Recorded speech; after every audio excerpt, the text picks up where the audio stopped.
Assalamualaikum warahmatullahi wabarakatuh. Al-Fatihah. A'udzu billahi minasy syaithanir rajim. Bismillahirrahmanirrahim. Alhamdulillahi rabbil alamin. Ar-Rahmanir Rahim. Maliki yaumiddin. Iyyaka na'budu wa iyyaka nasta'in. Ihdinas siratal mustaqim. Siratal ladzina an'amta 'alaihim ghairil maghdubi 'alaihim waladdallin. Amin. Bismillahirrahmanirrahim. Su'batus sadisatu wassab'una. Tegese cabang iman kang kaping 76. Iku islahul fasad. Tegese bagusake barang sing rusak. Yaiku bagus mbasukake lan ngakurake.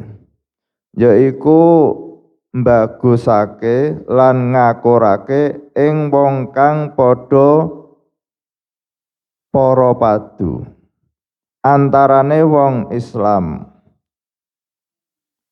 Rasulullah sallallahu alaihi wasallam dawuh, laisa bikadzabin man aslaha bainal isnaini. Ora goroh wong kang ngrukunake antarane wong kang padha para padu loro. Ana dene utamane sedekah iku ngrukunake antarane wong loro kang padha tukaran. Bismillahirrahmanirrahim. Alhamdulillahirabbil alamin. Bapak Ibu, pagi hari ini kita tetap istiqomah mengkaji kitab-kitab karya Mahaguru Ulama Nusantara Simbah Kyai Haji Sholeh Darat As-Samaroni. Cabang iman yang ke-76 yaitu mendamaikan orang mukmin yang berselisih atau bertengkar. Islahul fasad. Islah itu memperbaiki, fasad itu yang rusak. Berarti ada di antara saudara kita yang beriman, ada yang rusak. Maka harus kita perbaiki. Jadi kita pagi hari ini bisa terapi hati kita dalam rangka menyempurnakan iman kita. Ketika ada tetangga kita atau saudara kita itu bertengkar, dalam hati kita karepe masa bodoh, atau kita justru bersenang-senang dengan pertengkaran itu, bahkan ngompori, atau kita ada empati, upaya untuk bisa orang itu damai. Ini kembali pada hati kita loh. Kadang-kadang ada orang tetangga gegeran itu malah dalam hatinya beneran. Nah, ini berarti ada yang rusak hati kita. Ada yang sekarep-karepe iki urusane rumah tangga sendiri-sendiri, saya tidak ikut campur, ada yang seperti itu. Ada yang punya empati. Bagaimana supaya tetangga yang gegeran itu bisa rukun? Kalau kita punya kekuasaan sebagai ketua RT atau sebagai orang alim, berusaha mendamaikan. Kalau kita orang awam ya mendoakan, semoga Allah memberikan petunjuk. Karena yang namanya rumah tangga itu kan tidak lepas dari ujian-ujian. Sehingga kalau mentok ujian itu tidak teratasi, Allah memberikan jalan keluar perceraian. Barang halal tapi dibenci oleh Allah ini perceraian rumah tangga, suami istri. Tetapi ketika suami istri harus bercerai, maka jangan sampai perceraian ini memutus tali persaudaraan. Jadikanlah misalkan ada seorang suami sudah mentok tidak bisa menyelesaikan persoalan sehingga harus bercerai, maka mengatakan sama istrinya, Bu, mungkin Allah mentakdirkan kita sampai hari ini harus berpisah. Dan perpisahan ini jangan sampai kita itu putus tali persaudaraan. Dan saya doakan semoga ibu nanti dapat ganti yang lebih ganteng daripada saya, yang lebih soleh daripada saya, yang lebih kaya daripada saya. Tapi begitu juga sebaliknya, ya Pak, saya juga berusaha untuk tetap menjaga tali persaudaraan. Dan saya juga mendoakan Bapak nanti semoga dapat ganti yang lebih solehah, yang lebih cantik, yang lebih taat. Kira-kira ada enggak seperti ini? Biasanya itu perceraian mesti berakhir. Nah, ini terapi kita, maka karena ada sabda Rasulullah Shallallahu Alaihi Wasallam, tidak masuk surga orang yang memutus tali persaudaraan. Ini akhlak yang disampaikan oleh Rasulullah itu betapa empatinya Rasulullah itu agar umatnya itu berdamai, tidak bertengkar. Sehingga kita sebagai orang yang beriman, yang ingin menyempurnakan keimanan kita, maka dalam hati kita harus ada empati pada saudara kita. Jangan sampai saudara kita itu terjadi pertengkaran, dimulai dari rumah tangga. Lalu kita kembangkan dengan lingkungan. Bahkan kita kembangkan dalam skup yang lebih besar lagi. Kenapa? Karena di akhir zaman ini banyak fitnah, pertengkaran sampai di media sosial itu sekarang dengan adanya YouTube. Wah, Masya Allah itu.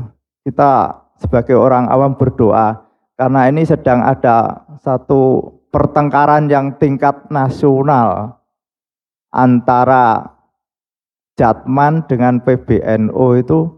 Masya Allah, padahal Jatman itu Jam'iyah Thoriqoh lah.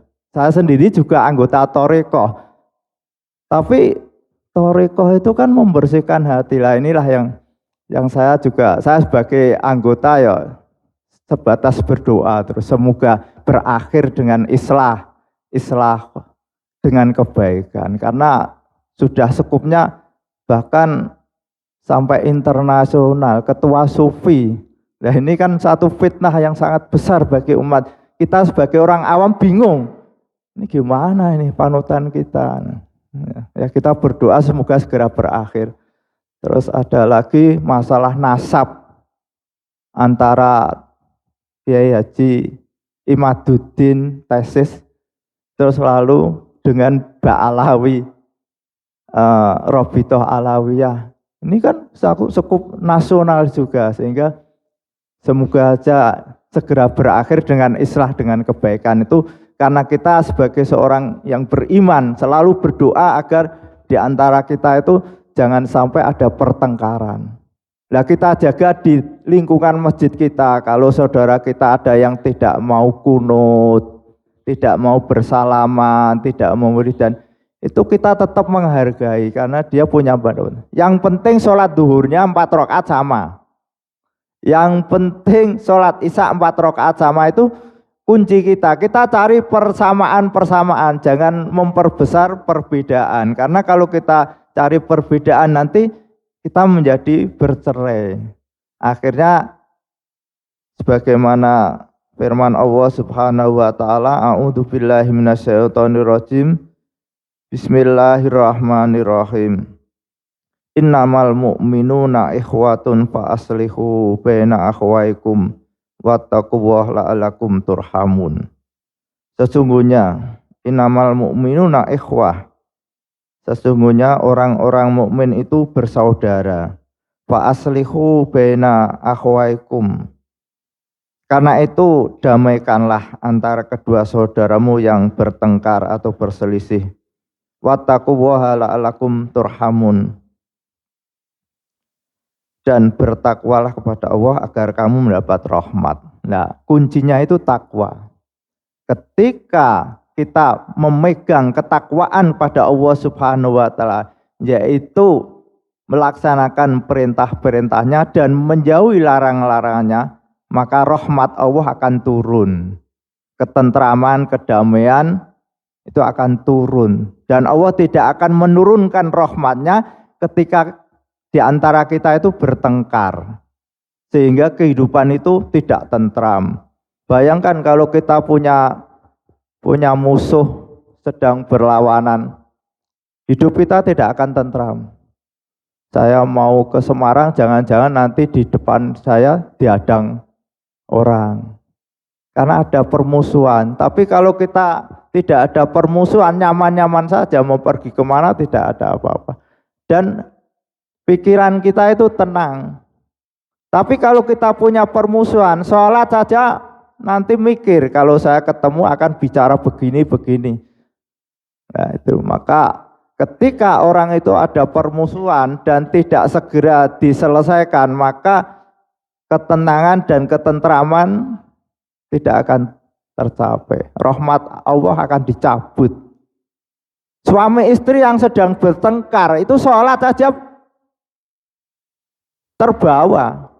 Nanti sampai rumah saya akan mengatakan, dulu saya kan sudah punya uang sekian buat belanja begini. Nah, sholat kok mikir, engkau jawab istrinya tanya begini. Apalagi sampai ke pengadilan itu dia sudah berpikir nanti saya akan mengatakan begini. Maka dari ayat ini, wattaqullaha la'allakum turhamun. Maka kuncinya adalah kita harus memegang teguh ketakwaan kita pada Allah Subhanahu wa taala, sehingga rahmat itu akan turun. Di antara ketakwaan kita kepada Allah Subhanahu wa taala adalah kita menjaga persaudaraan kita di antara sesama orang-orang mukmin. Kita dengan istri kita harus kita pegang erat-erat. Kita dengan anak kita pegang erat-erat. Kita dengan keluarga istri kita pegang erat-erat. Kita dengan jamaah ini kita pegang erat-erat. Ketika jamaah kena musibah, kita ikut prihatin. Ketika jamaah ada yang sakit, kita kunjungi, kita doakan. Insya Allah kalau ini kita lakukan, rahmat Allah akan turun dalam hati kita, sehingga kita menjalani hidup ini hati itu lapang, tidak sumpek, nyaman-nyaman saja. Tapi ketika kita itu ada persoalan dengan orang lain, maka rahmat itu akan dicabut oleh Allah Subhanahu wa taala. Dan yang terakhir yaitu laisa bikadzabin, laisa bikadzabin man aslaha bainal isnaini. Tidak dinamakan pembohong seseorang yang mendamaikan dua orang yang sedang bertengkar. Jadi dusta itu dosa. Tapi ada kebohongan yang tidak dianggap bohong untuk mendamaikan saudara kita yang sedang bertengkar. Katakanlah Pak Haji Hudawi dengan Pak Haji Sigit ada persoalan. Lalu Pak Haji Kabul datang ke Pak Haji. Ada apa toh dengan Pak Sigit? Wah itu Pak Sigit begini. Oh barangkali Pak Haji itu salah paham. Saya dengar sendiri Pak Sigit itu orangnya baik, mau maafkan gini. Nah itu, walaupun toh sebenarnya tidak begitu, tapi dalam rangka mengislahkan itu baik dan dapat amal yang katakanlah sedekah yang paling besar pahalanya adalah mendamaikan. Begitu juga kalau ada seorang suami istri sedang bertengkar, mau bercerai, kita sebagai orang yang alim misalnya, bisa mendatangi itu. Ada apa dengan suami? Wah, suami saya tidur, enggak bisa kerja, enggak pernah ngasih makan. Ini. Loh, kemarin setahu saya dia itu mau kerja tapi belum dapat. Nah, kan dia jadi luluh, tidak langsung dikompol. Wah, memang suamimu pawaan kere. Wah, itu malah tambahan. Jadi intinya pagi hari ini kita mengevaluasi hati kita, menterapi hati kita. Ketika ada saudara kita, tetangga kita yang sedang bertengkar, hati kita itu senang atau masa bodoh atau ada keinginan untuk mendamaikan. Al-Fatihah. A'udzubillahi minasyaitonirrajim. Bismillahirrahmanirrahim. Alhamdulillahirabbil alamin arrahmanirrahim maliki yaumiddin. Iyyaka na'budu wa iyyaka nasta'in. Ihdinas siratal mustaqim. Siratal ladzina an'amta 'alaihim ghairil maghdubi 'alaihim waladdallin. Amin. Nggih, Bapak Ibu. Sampun 76 ya. cabang iman ingkang sampun dibahas Pak Haji Fahrudin kirang setunggal nih. Kirang setunggal yang pinjang Jumat bar niku Sabtu tindakan sareng-sareng khataman ten kali urang. Monggo kalau enten pertanyaan. Nggih.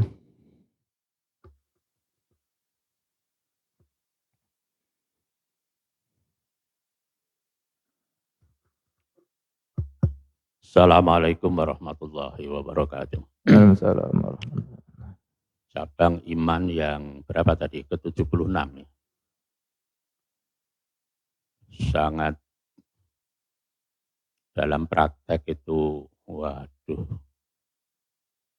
Di Republik Masjid Al-Hikmah ini saya pernah, ya pokoknya ada jamaah lah.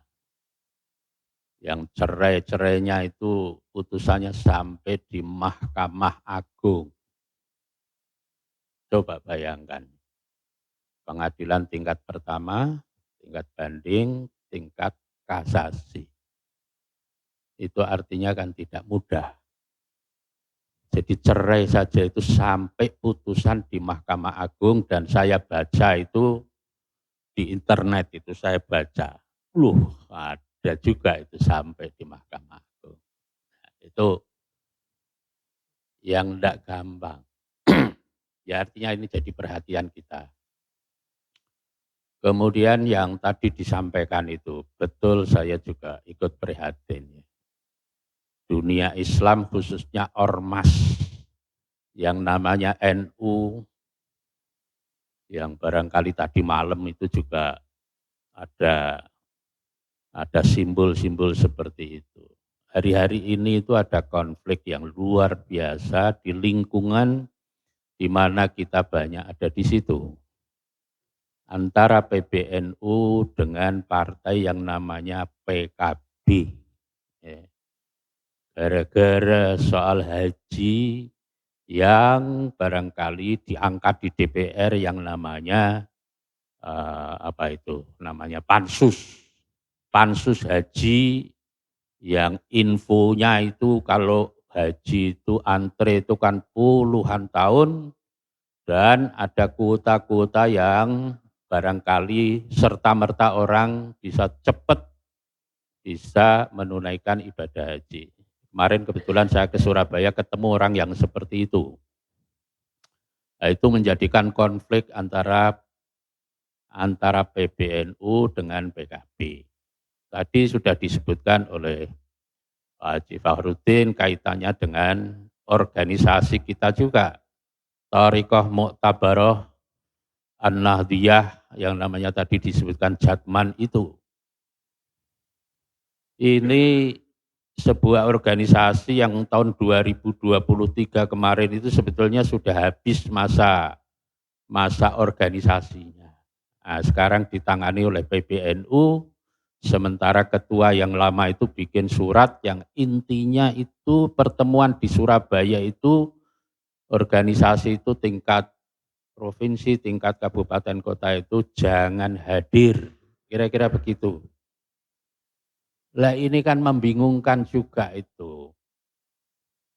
Yang namanya thariqah itu kan gampangannya kita beragama itu sudah tidak berpikir tentang syariat, tentang bagaimana kalau sholat, pakai usolli apa enggak, dibaca keras atau tidak bismillahnya. Ini sudah orang-orang sudah dalam rangka takarrub kepada Allah Subhanahu wa taala. Kira-kira begitu. Sudah berpikir syariat kira-kira begitu. Lah organisasinya itu yang tadi disebutkan, tarekat kita itu bukan hanya nasional, internasional. Konflik tadi yang disebutkan Mbak Lawi dengan ulama-ulama Nusantara ini sudah dilecehkan Ustadz Malaysia tentang bagaimana mungkin di Indonesia ini kok ada konflik terkait dengan ini ulama pribumi lah katakanlah yang pakai pada sarung ini. Dan saudara-saudara kita yang suka pakai gamis, yang disebutkan Habib itu, yang sebetulnya itu kan ada segelintir saja. Di Jakarta itu ada Habib atau Jakarta atau di mana Pak Manado itu yang pakai apa rambutnya gondrong itu, yang menyebutkan bahwa 100 kiai yang pinter dengan satu Habib yang goblok, itu katanya itu lebih baik daripada Habib yang goblok itu dibanding dengan kiai Nusantara 100. Wah, itu yang bikin jadi problem nasional ini. Sehingga tadi disebutkan Kiai Imaduddin Al-Bantani itu bikin sebuah disertasi pokoknya intinya itu bahwa beliau melakukan penelitian terkait dengan Habib-Habib yang ada di Indonesia itu. Diteliti sampai menantang tentang DNA-nya. Dia sudah punya argumentasi DNA Habib yang ada di Indonesia itu tidak ada satupun yang beliau itu dzurriyyah Rasulullah Muhammad Sallallahu Alaihi Wasallam. Di mana-mana dia menantang siapapun dari negara manapun hadirkan di Indonesia, diskusi dengan saya, Kiai Imad itu, apakah bisa membuktikan bahwa misalnya Habib Rizik itu adalah dzurriyyah Rasulullah Muhammad Sallallahu Alaihi Wasallam. Inilah yang bagi kita itu prihatin. Di lingkungan kita ini pimpinan tingkat pusat itu sedang bergolak, sedang berkonflik yang terkait dengan soal ini.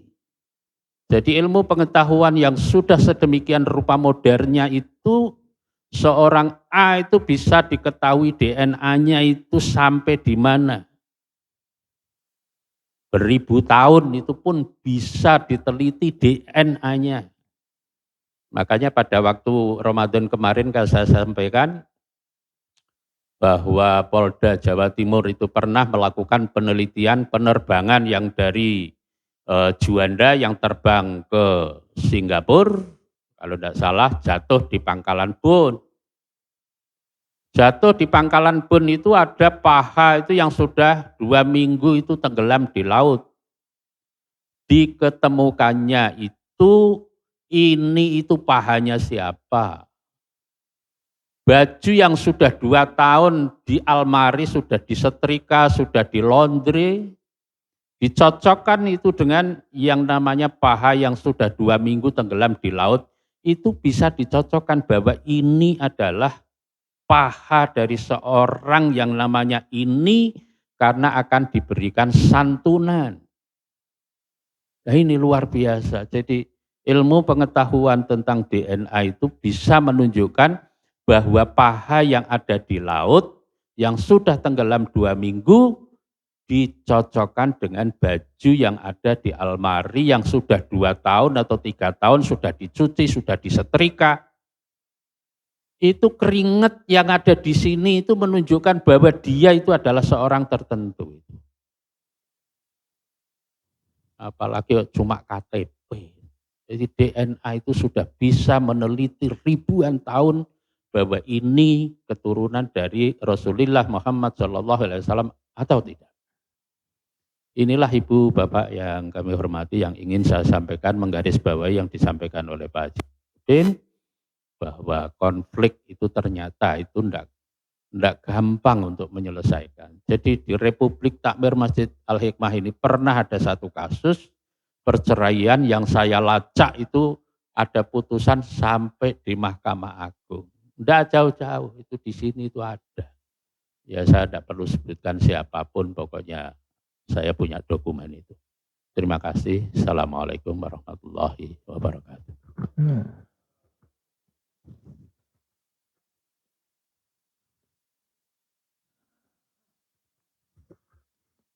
Saya kira itu penjelasan dari Pak Haji Fakhruddin yang diperjelas lagi oleh Pak Haji Kabul. Moga-moga bisa menjadikan inspirasi kita untuk bisa menjadi lebih baik lagi.